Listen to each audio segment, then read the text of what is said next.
Saudações, este é o Massoco Podcast.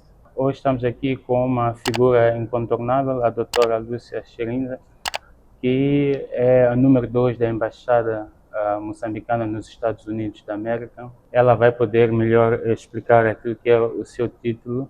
Doutora Lúcia, Excelência, bem-vinda ao Massoco. É uma honra para nós tê-la aqui no programa para poder nos fazer uma radiografia, uma viagem de aquela Lúcia moça em Moçambique, para depois se tornar a figura que representa para a nação e as responsabilidades que carrega consigo. E vamos viajar no tempo e voltar para o presente também para ver quais são as perspectivas ou o que deixa de recomendação para a geração vindoura, uma vez que está de volta para Moçambique cessando funções como a número 2 da Embaixada. Muito obrigada. Primeiro, cumprimentar a todos e agradecer à revista Massoco por esta oportunidade, esta plataforma que nos dão como representantes do governo de Moçambique nos Estados Unidos da América. O meu nome é Lúcia Xirinda, primeira filha de 8 irmãos. Nasci em Maputo, mas tive o privilégio e a experiência de viver também, a experiência de viver na zona rural, no campo. E penso que isso contribuiu também para moldar a pessoa que sou hoje, porque como todos sabemos, o viver no campo tem as suas características, não é? A pessoa passa por várias experiências e saber que para se alcançar algum objetivo é preciso algum esforço. Aquele acordar cedo, que na altura às vezes parece amassada quando a pessoa é criança, mas quando chego hoje à minha idade, constato que foi uma boa experiência, ajudou-me a ter aqueles valores ou princípios que uma pessoa que vive na zona rural tem. Doutora Lúcia, o que chamou a atenção também da revista Massoco, ou o nosso podcast, foi a carta de despedida que a Vossa Excelência endereçou à comunidade, e nós percebemos o carinho imenso que a comunidade tem por si, e na sua carta coloca que os ciclos da vida são como os seasons, como se diz, as estações do ano. Em que estação do ano considera estar neste momento? Bom, talvez não iria caracterizar, é um bocado difícil dizer qual é a estação, mas foi uma metáfora que eu encontrei para expressar o que eu sentia na altura, despedir-me, não é, da comunidade moçambicana que sempre me acarinhou. Aproveito para agradecer, para expressar, para dizer que, bom, a pessoa chega, não é, dependendo do país onde está, em termos de estações, mas é importante na vida sabermos aceitar o momento em que a gente está. Estamos aqui para servir, e é possível servir, não tem que ser necessariamente no lugar A, B ou C, mas onde a gente se encontra, temos que dar o nosso melhor e servir da melhor forma possível. A doutora Lúcia é diplomata. Vejo muitos moçambicanos ouvem esta palavra diplomata, e nós já temos estado a ver alguns jovens também que apresentam-se como diplomatas, mesmo não estando até ligados ao governo, talvez de forma direta, e ajuda-nos a perceber o que é ser diplomata, ou o que é a diplomacia em si. Uhum. Bom, a diplomacia, sem usar termos assim muito acadêmicos, mas a diplomacia são os representantes, não é? É o exercício de representantes de um governo que estabelece relações com outro, entre governos, não é? Posso assim dizer. Mas no princípio era só as relações entre Estados, mas hoje em dia vemos que houve uma evolução no processo de exercer esta diplomacia, que há outros atores sem ser os Estados que são chamados a intervir ou que estão a intervir, que é para a prossecução dos objetivos que os países ou os governos estabeleceram, né? Sim. Ou as prioridades que os países têm. E pode-se usar, até posso usar o caso da comunidade moçambicana aqui, também está a exercer um papel nos setores onde estão, temos colaborado com a comunidade. Posso mencionar também as organizações não governamentais, também têm um papel a exercer. Os homens de negócios, não é? Hoje em dia, para além da diplomacia político-diplomática, há também a diplomacia econômica. E é uma bandeira para o nosso chefe de Estado ou para o governo, que é a diplomacia econômica. Se reparar, o atual Presidente da República tem feito digressões pelo mundo e durante as visitas, para além dos encontros políticos ou com as entidades do governo dos países onde o chefe de Estado visita, tem também esta atenção de manter encontros com os homens de negócios. Leva-nos um bocadinho de volta ao passado. Quem é a doutora Lúcia, ou antes de ser a doutora Lúcia, o seu percurso acadêmico e como é que se torna diplomata? Bom, eu ensino primário, uma parte do ensino primário fiz na Moamba, no distrito da Moamba, como disse, mas depois da independência, o meu pai entendeu que deveríamos fazer ou continuar os nossos estudos na cidade de Maputo.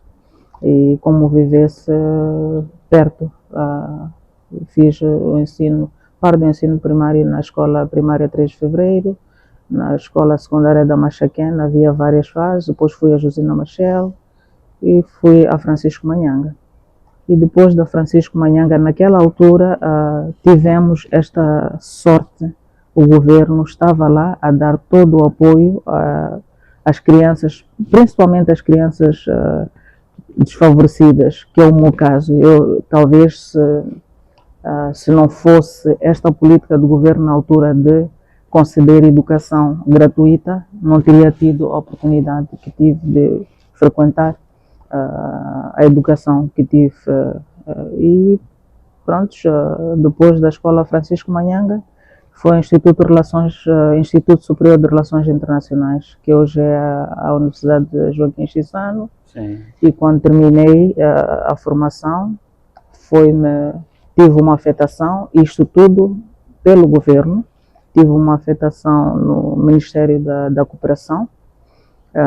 Queria tanto ir para a diplomacia porque muitos colegas, quando saíram do Instituto Superior de Relações Internacionais, foram para o Ministério dos Negócios Estrangeiros. Mas tive a sorte de depois de trabalhar 1 ou 2 anos, houve uma fusão do Ministério dos Negócios Estrangeiros e o Ministério da Cooperação e automaticamente fui integrada nesta carreira diplomática. Como é que vê para si, sendo mulher e conhecendo o contexto, não é, político de Moçambique, e mulheres na liderança não são um número assim que a gente pode dizer que, embora se fale de igualdade de direitos e oportunidades, como é que vê, este não foi um desafio para poder ser confiada a um cargo tão importante? Bom, sim, concordando consigo, mas talvez uma pequena retificação. Sou ministra conselheira, não do presidente, mas ministra conselheira é uma categoria em termos da carreira diplomática, não é? Depois do conselheira, ministra conselheira na embaixada. Mas dizer que, bom, é uma realidade não só de Moçambique, talvez uma realidade cultural que acaba se transportando também nas instituições públicas onde a gente trabalha. Mas no meu caso, talvez referir que, bom, o fato de estar aqui nos Estados Unidos, não é? A representar o governo de Moçambique e antes ter estado em Londres, é uma prova que o governo aposta na mulher moçambicana, para os lugares onde acham que podem contribuir para o processo de desenvolvimento de Moçambique. Mas também sem ignorar ou descurar o fato de, nas zonas rurais, Sabemos que não mesmo o que está a acontecer, mas Pois. como a política do governo é sempre empoderar esta mulher, vai levar o seu tempo, mas acredito que até lá a mulher vai continuar a ter o seu lugar de destaque. Mais uma questão que não quero calar, se calhar não é minha questão, mas é a questão dos próprios moçambicanos. A política vamos dizer, política administrativa de imigração está cada vez a apertar quando se trata do governo americano, não é?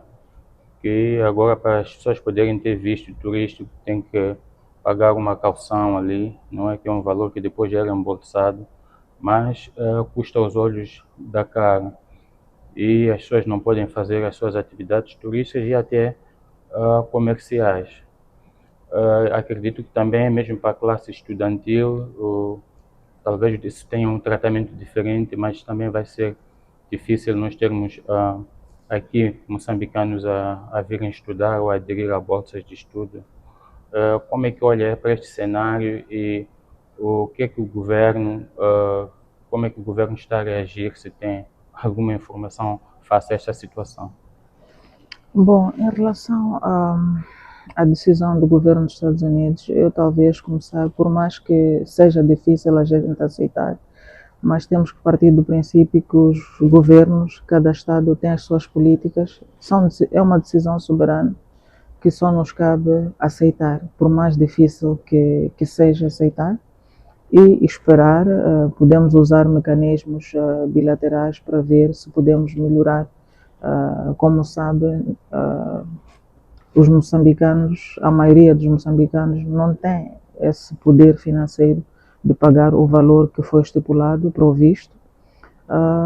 Mas uma das questões também que eles apresentam para os países que ficaram afetados com esta medida é o fato de terem constatado que há, não digo moçambicanos neste caso, mas uma das decisões, um dos aspectos que ditou para a tomada dessa decisão é a falta da observância da legislação dos Estados Unidos. Porque indicam que, bom, as pessoas vêm para os Estados Unidos e não respeitam o que está legislado, ficam para além do tempo que deveriam permanecer nos Estados Unidos. Então, se calhar aqui aproveitar também como apelo, nós sabemos que das várias comunidades, a comunidade moçambicana, temos informação do governo daqui que é uma comunidade que tem pautado por um comportamento positivo, então continuar e projetar esta imagem de uma comunidade exemplar que observa as leis, e é esta forma que também vamos usar como argumento quando estivermos neste processo de tentar negociar, se houver espaço, dizer que, bom, esta imagem que se tenta projetar da comunidade moçambicana de facto não é essa. E talvez. Obrigado, doutor. Ainda na senda do capítulo da imigração, os estudantes, como é que vê, disse na mídia ou nos corredores que há uma fuga de cérebros moçambicanos, não só para os Estados Unidos, mas se calhar aqui pode ser o mesmo efeito, em que as pessoas vêm para estudar, mas depois não lhes apetece voltar para casa. E se calhar esse também é um dos problemas que a doutora estava a indicar, que as pessoas vêm com um certo objetivo e depois não cumprem com as normas, que de princípio quem vem para estudar devia regressar. Mas por outro lado tem pessoas que são aproveitadas, talvez com o sistema, ou vão para outros lugares, mas que não regressam a Moçambique. Acho que o ponto aqui é o fato das pessoas não terem interesse em voltar a Moçambique. Qual é a posição do governo quando olha para estes sinais? Bom, eu acho que talvez antes de ir ao governo, começarmos por nós como indivíduos, não é? Porque eu, como dizia, falava da questão da educação. Até chegarem os estudantes que vêm para aqui, para chegarem até os Estados Unidos, houve um governo que apostou nesses estudantes, não é? Na formação deles. Então, se calhar também, em algum momento, fazermos um exame de consciência, sem ignorar o fato de que as pessoas são livres de escolher o lugar, desde que estejam a viver de forma legal, não é? Estejam a observar as leis, são livres de estar aqui, mas talvez fazendo um exame de consciência e dizer, bom, da mesma forma que a gente vê um estudante sai e vai para os Estados Unidos ou outro país do mundo, o nível de desenvolvimento, mas termos esse espírito que, bom, sim, o meu país tem dificuldades, mas eu venho aqui obter o conhecimento e ir para o meu país dar a minha contribuição. Até mesmo estando aqui, conheço exemplos de países ou estudantes que formam-se aqui, mas no seu tempo de permanência aqui estabelecem um determinado período que vão aos seus países e dar a sua contribuição para o desenvolvimento do país. Porque se não formos nós, moçambicanos, a desenvolver o nosso país, bom, mais ninguém irá. Os Estados Unidos ou outro país desenvolvente passaram também por essas fases que a gente tem, não é? E foram evoluindo. Sim, é um processo. A gente tem que acreditar que temos que caminhar, há dificuldades, sim, cair, mas não ficar ali, continuar e dar a nossa conta. Se não formos nós, são outros, outra geração, até chegarmos ao nível que todos almejamos, desenvolvimento. Para a sociedade, neste caso a comunidade moçambicana e os moçambicanos no geral, tem alguma recomendação que gostava de deixar ou alguma chamada de atenção para as coisas que estão a acontecer no mundo à nossa volta? Eu penso que sim. Bom, tem a comunidade moçambicana aqui, a diáspora, aqui nos Estados Unidos e em outros países, mas a maioria da população, estamos lá, em Moçambique. As coisas estão a acontecer, não obstante os desafios, mas onde estiverem, bom, darem o seu melhor, quererem autossuperar-se e não desistirem nunca. Ouvimos muito falar de cooperação bilateral. E o que é que significa isso para um moçambicano normal, né? Como eu? O que seria relações bilaterais e qual é a saúde desta cooperação bilateral? Bom, a cooperação bilateral, como diz, é a cooperação ou são as relações que são estabelecidas entre dois Estados, governos, com base em acordos ou memorandos de entendimento, e cada Estado estabelece as prioridades com o objetivo de alcançar esses objetivos com benefícios mútuos, né, para os dois países.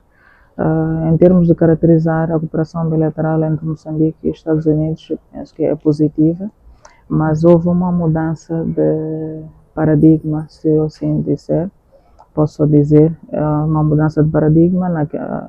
Há anos atrás, antes desta demonstração, a cooperação era com base nos Estados Unidos, o governo dos Estados Unidos fornecia ajuda ao desenvolvimento de Moçambique para alguns setores. Mas com a entrada do presidente Trump, houve uma mudança de abordagem das relações entre Moçambique e os Estados Unidos, e a prioridade dos Estados Unidos é a agenda interna. Agenda interna, sim. E em vez de ajuda, este governo entende que o melhor é estabelecer relações económicas com os países e para beneficiar os Estados Unidos.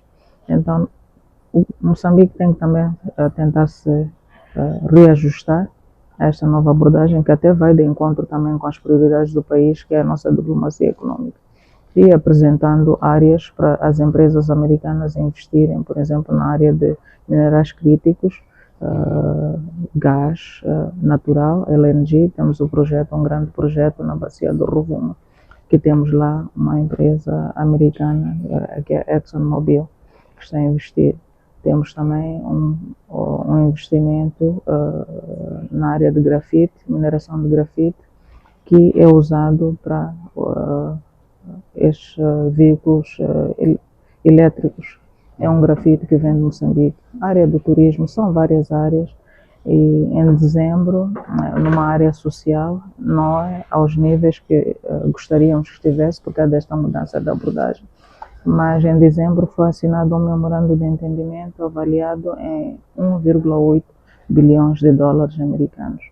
Mas em vez de dar aquele montante ao governo de Moçambique como se fosse uma ajuda, há uma comparticipação dos dois governos. Os Estados Unidos têm uma comparticipação e Moçambique também faz a sua comparticipação. Isto até ajuda o governo de Moçambique, o Ministério da Saúde, neste caso, a apropriar-se do projeto e não ficar naquela dependência cíclica que nós todos sabemos. Sim. Está certo. Obrigado. Aproveitando o que a doutora acaba de explicar, a comunidade moçambicana, por exemplo, abraçou um projeto liderado por negros americanos que chama-se Resurgence, e que em 2024 o MCA levou este projeto para Moçambique, e houve uma conferência sobre a Resurgence, que é um grupo de americanos negros que querem investir em outras comunidades negras em Moçambique. Mas tem este problema de garantias e tem os problemas de burocracias em termos de como é que, por exemplo, eles podem ver o retorno do seu investimento, assim como é que hão de confiar os empresários moçambicanos. E paralelo a isso está também o Sama Fancy Food Festival, que é a maior feira gastronômica ou de produtos especiais agrícolas aqui dos Estados Unidos, bem como a Gastech, que é a grande conferência de tecnologias que também acontece, acho que periodicamente aqui nos Estados Unidos. A última foi em Houston, Texas, acho que no ano passado. E essas conferências acho que visam atrair investimentos a países como Moçambique, mas o que eu queria fazer referência é que mostra-se uma fraca participação do empresariado moçambicano. Por exemplo, no Sama Fancy Food, que foi em Nova York, que é o festival ou a feira do verão, tinha lá mais de 10 mil participantes. Moçambique tinha um stand, não é, ali da comunidade, e pudemos representar algumas empresas moçambicanas como a Gutsamba, a Casa Manica, mas no entanto quando começamos a lançar o projeto, ou quando o projeto foi lançado, tinham muitos inscritos, empresários moçambicanos, mas no fim, como vê, só um punhado de empresas, ou umas 4, 5 empresas é que fizeram-se ao Sama Fancy Food. O mesmo aconteceu com a Gastech, que tinham só praticamente empresas do governo a representar Moçambique, mas os empresários privados praticamente tinham uma ou duas empresas que apareceram interessadas em vender aquilo que são os seus produtos ou mostrar os seus serviços para o mercado americano. Ou seja, tentamos fazer o contrário, trazer os produtos que temos em Moçambique e trazer para os Estados Unidos e encontrar mercado aqui de venda e fazer esse tipo de parcerias. O que é que faz com que haja que se registre esta fraca participação do empresariado moçambicano? Bom, é-me difícil talvez apresentar razões da fraca participação, mas talvez eu iria sugerir para o que passou, não é? Houve esta fraca participação, mas talvez poderíamos delinear uma estratégia como é que o nosso empresariado pode ter uma melhor participação em futuros eventos. E talvez aqui em jeito de sugestão, a comunidade moçambicana, em articulação com a Embaixada, temos um setor comercial na Embaixada, na figura do Dr. Godinho Alves, que talvez poderia sugerir à comunidade que haja uma aproximação junto ao setor comercial. Talvez não seria necessariamente ter todo o empresariado aqui, mas a comunidade, por exemplo, também, mais uma vez em jeito de sugestão, pode-se tentar identificar formas como é que esta comunidade pode desempenhar ou representar o nosso empresariado. Hoje em dia é possível estabelecer contactos com o empresariado e ver como é que, mas isso tudo acho que exige uma preparação antecipada em tempo, não é? Sim. Em tempo útil. E outra questão, talvez falar aqui também da necessidade de haver seguimento. Há estas missões que foram para Moçambique, o Resurgence, o que é que foi acordado e ver-se do que foi acordado, o que foi discutido, o que é que já foi feito e o que é que falta fazer. Porque às vezes organizamos estes eventos todos, mas o desafio às vezes é o seguimento. Sim, dar o devido seguimento. Na senda disso, aguardo da visita do presidente Daniel Chapo, no encontro que teve com os moçambicanos na diáspora aqui, levantou-se uma questão. Acho que o senhor chefe Marima, em que ele apresentava que tinha um material hospitalar, acho que era em jeito de exemplo. Eu não estive lá no evento, mas vi a reportagem que passou na TVM, assim, muito rápido, e que ele reclamava a burocracia de se fazer essas doações de material hospitalar que tinha, que era para se mandar para Moçambique, mas que quando é chegado o material à porta, né, as alfândegas detectam que não é para doação, mas é um produto que carece de pagar direitos, não é, aduaneiros, etc. Por outro lado, sabemos que existe o AGOA. Como é que os moçambicanos podem usar essas ferramentas para facilitar? Porque, por um lado, a gente até pode dizer que é burocracia, enquanto se calhar também é a má preparação ou falta de documentação própria da proveniência desses bens e qual é o fim, etc, etc. Que comentário faz em relação a este assunto e o uso deste instrumento que é o AGOA? Talvez antes de ir para o AGOA, falou da doação de vários itens para Moçambique. Recordo-me, durante a visita de Sua Excelência ao Presidente, ele tomou nota da questão, mas também dizia que é importante que haja uma comunicação antecipada e referir logo quando há aquele pedido que o material é para efeitos é para ser doado. Sim. E não enviar-se e chegado o equipamento ou o material em Moçambique é que se depois informa que... Então aqui acho que é uma questão mesmo de preparação e haver uma comunicação em tempo útil entre a Embaixada e a comunidade no processo de envio. Em relação ao AGOA, bom, todos sabemos, o AGOA é um mecanismo que foi estabelecido pelo governo dos Estados Unidos, que é para permitir a entrada de bens, de produtos de vários países que são elegíveis, incluindo Moçambique, sem o pagamento de taxas. Mas aqui não é só exportar, nesse caso, os produtos de Moçambique para os Estados Unidos. Há mecanismos que devem ser observados, mas para além dos mecanismos, acho que o maior desafio mesmo são as quantidades, e a previsibilidade, sim, porque vamos supor, por exemplo, que um supermercado diz que gostaria de ter o fornecimento de um determinado produto.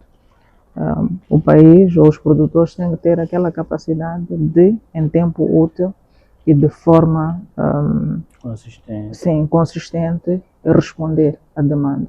Caso contrário, o mecanismo está lá e não se tem, perde-se a oportunidade. Estava a referir-me à, à questão de oportunidades de vender as especiarias moçambicanas no mercado americano ou explorar o mercado americano com os nossos produtos agrícolas em Moçambique. Entretanto, os potenciais compradores ou importadores americanos detectam dificuldades por parte do empresariado moçambicano em apresentar documentação, não é, que possa permitir esses produtos chegarem aos Estados Unidos. Mas tem outras dificuldades, como, por exemplo, os produtos responderem à qualidade ou às exigências do FDA, que é o Food Administration aqui dos Estados Unidos. O que é que cria vamos lá dizer, um embaraço, um empecilho para que estas transações comerciais existam? Temos um setor comercial na embaixada que possa facilitar a preparação dessa documentação toda? Bom, temos o setor comercial na nossa embaixada de Moçambique, aqui nos Estados Unidos, mas também outro parceiro forte que pode ser, que o nosso empresariado pode recorrer, é o setor comercial da Embaixada dos Estados Unidos em Maputo. O nosso setor aqui, o setor comercial na Embaixada, pode potenciar o nosso empresariado em termos de informação que é necessária, mas também individualmente é importante um empresário, quando quer aceder a um determinado mercado, é importante informar-se, não é? Fazer um estudo, quais são os mecanismos, mas a embaixada está lá para facilitar e para colaborar e direcionar para o setor apropriado, sim, onde podem obter a informação. Uma última questão, doutora. Sim. Não sei se já sabe a pessoa que vai lhe suceder e qual é a recomendação que iria deixar para a pessoa? Bom, eu gostaria de deixar este privilégio à Sua Excelência o Embaixador Alfredo Novunga para apresentar, talvez num momento como este, com a comunidade, apresentar o novo colega, ou apelar para que lhe deem todo o apoio, concedam o mesmo tipo de apoio que me concederam a mim e que aprendam a conhecer a pessoa que vem. Considerações finais e, se quiser saudar alguém, este é o momento. Bom, agradecer mais uma vez por esta oportunidade e agradecer à comunidade moçambicana, contribuíram bastante ou facilitaram a minha estadia aqui e facilitaram o desempenho das minhas funções. Estando longe de casa, às vezes não é fácil, há este desafio de ter saudades da forma ou dos usos e costumes, como a gente interage ou vivemos uns com os outros, mas nos momentos que eu tive a oportunidade de conviver, seja no Dia da Mulher Moçambicana ou Dia da Independência, foi bastante útil para mim. Foi um privilégio para nós elevar a nossa comunidade, ao nosso canal podcast, com a sua presença, a partilhar essa experiência que tem de bagagem cultural e conhecimentos, e esperamos que daqui só se sobe. Depois dos Estados Unidos, não só vê para onde há de ir mais, então tem que continuar a subir, é o que a gente deseja, e esperamos tê-la nas próximas oportunidades para, não é, trazer o seu memorial, livro, ou, não é, vamos encontrar em outras esferas políticas que vai poder continuar com o seu trabalho magnífico. Para ver esta entrevista em texto, visite o nosso website, que é mozambicancommunity.org, e poderá ver mais detalhes do que a doutora não partilhou aqui em palavras, mas em texto está lá. E muito obrigado pela vossa audiência.